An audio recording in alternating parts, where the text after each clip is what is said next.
सारे तीर्थ धाम आपके चरणों में। हे गुरुदेव प्रणाम आपके चरणों में। तो हमारे जीवन में गुरु का विशेष महत्व होता है। सूत जी बड़े प्रसन्न हुए और बोले कि हे ऋषियों, आपकी भक्ति को देखते हुए मैं आज आपको कथा का संपूर्ण सार ही श्रवण कराता हूँ। आप लोग सावधान होकर के श्रवण करिए। सूत जी कहते हैं कि हे ऋषिवर, ये जो संसार है ना, एक कालब ब्याल है। यह संसार एक विशाल महा सर्प के मुख में ठहरा हुआ है। हम सब एक विशालकाय सर्प के मुख में बैठे हुए हैं और कब वो सर्प अपना मुख बंद कर ले कुछ पता नहीं चलने वाला। वो है मृत्यु। मृत्यु अपना मुख खोल करके बैठी हुई है हमें जकड़ने के लिए, हमें पकड़ने के लिए। और कब किसकी मृत्यु आ जाए पता चलता है क्या? और संसार का सबसे बड़ा भय, जब हम जन्म लेते हैं तभी से हमें सबसे बड़ा भय अगर किसी चीज़ का होता है तो वो है मृत्यु का भय। हम दिन में 2-4 बार तो सोचते ही हैं कि हे भगवान, कहीं मेरी मृत्यु ना हो जाए, कहीं मुझे कुछ ना हो जाए। अब सोचने वाली बात है कि मरना सभी को है।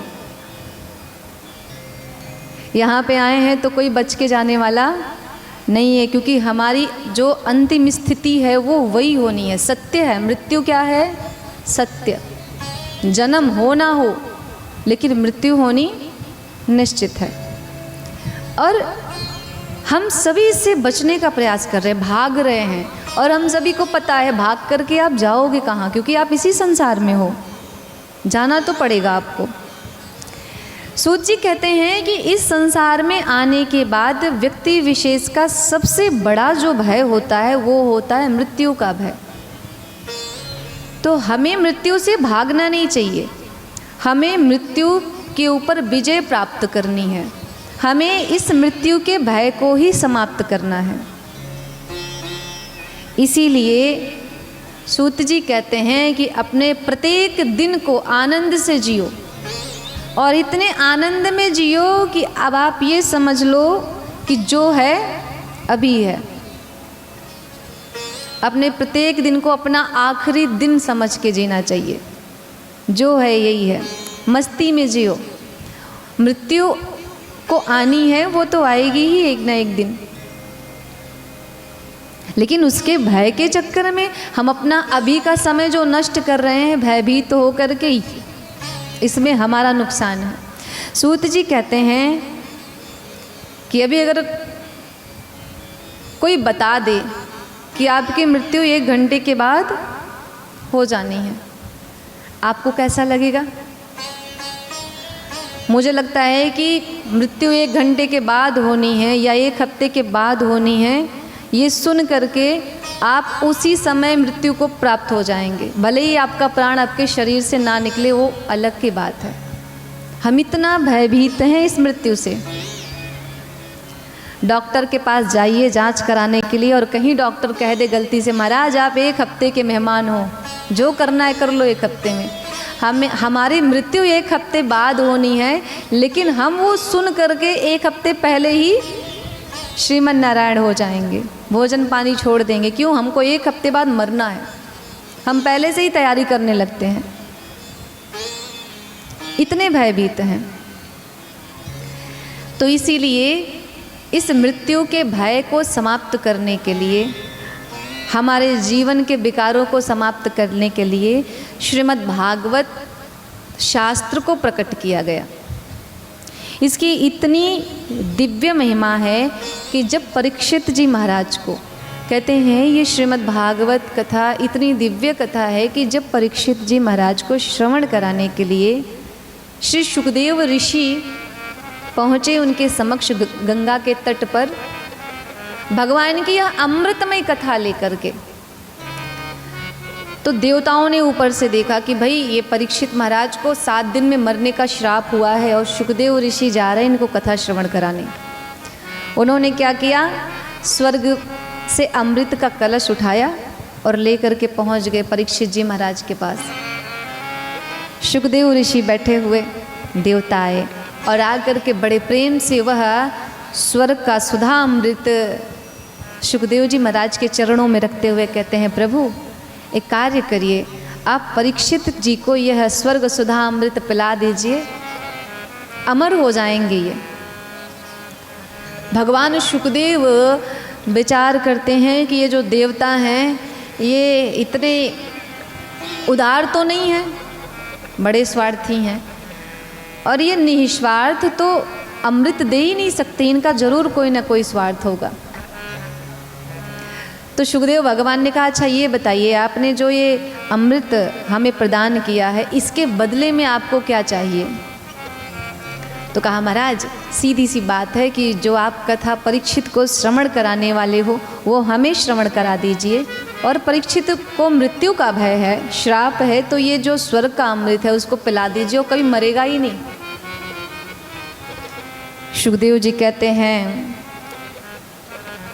क्व सुधा क्व कथा लोके क्व काचः क्व मणिर्महः ब्रह्मरातो विचार्ययुवं तदा देवान् जहासः।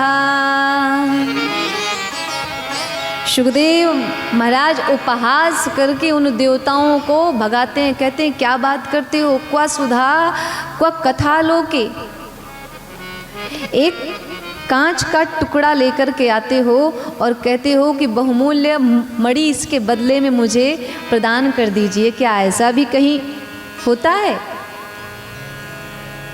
आप स्वर्ग का अमृत ला करके हमें दे रहे हो और कह रहे हो कि यह कथा अमृत इसके बदले में मुझे पिलाइए, तो क्या इसका कोई मेल जोल है। हमें तो पहले से ही पता था कि आप स्वार्थी हो, आप ऐसे किसी को कुछ देने वाले नहीं। सारे देवता स्तब्ध, हरि इस श्रीमद् भागवत कथा का इतना महत्व है कि ये अमृत के बदले भी हमें नहीं प्राप्त हो रही।